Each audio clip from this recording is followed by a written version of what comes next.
avons réfléchi sur un sujet qui suscite aujourd'hui beaucoup de passion, le foncier.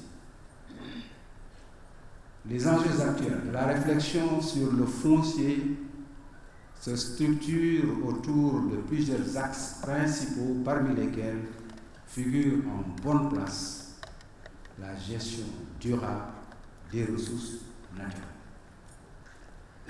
Celle-ci constitue une préoccupation essentielle dans un contexte caractérisé par de fortes pressions sur les terres et une compétition aiguë entre les différents acteurs pour l'occupation de l'espace. Pour le continent africain, et le Sénégal en particulier, où environ 72% de la population vit de l'agriculture, donc vit de la terre, une gestion efficiente du foncier devient un défi d'une particularité exceptionnelle.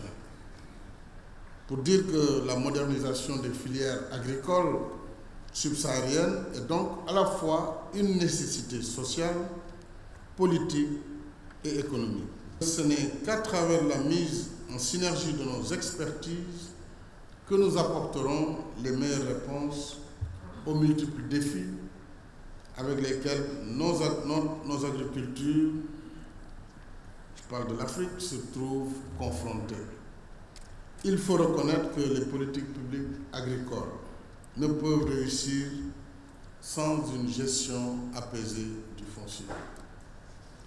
Voilà pourquoi toutes les contraintes à l'essor d'une agriculture moderne doivent être levées et de façon urgente et intelligente, mais fondées aussi sur des considérations surtout scientifiques. Le problème principal est que l'on ne dispose ni d'un système de cadastre, ni de mécanisme de suivi et d'évaluation des transactions foncières qui posent par ailleurs les conditions de réalisation de l'audit foncier, dans un contexte où l'acquisition des terres à grande échelle a pris ces 10 dernières années des proportions importantes à l'échelle de l'Afrique.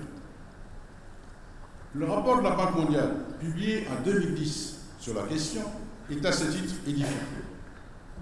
Il indique que les superficies concernées par ces transactions foncières ont porté en 2009 sur 45 millions d'hectares, soit 10 fois plus que ce qui avait été enregistré en moyenne dans le courant de la décennie passée. Au Sénégal, le phénomène a créé beaucoup d'agitation au cours des années 2009 et 2011, notamment dans les zones ayant le potentiel agrophysique le plus élevé.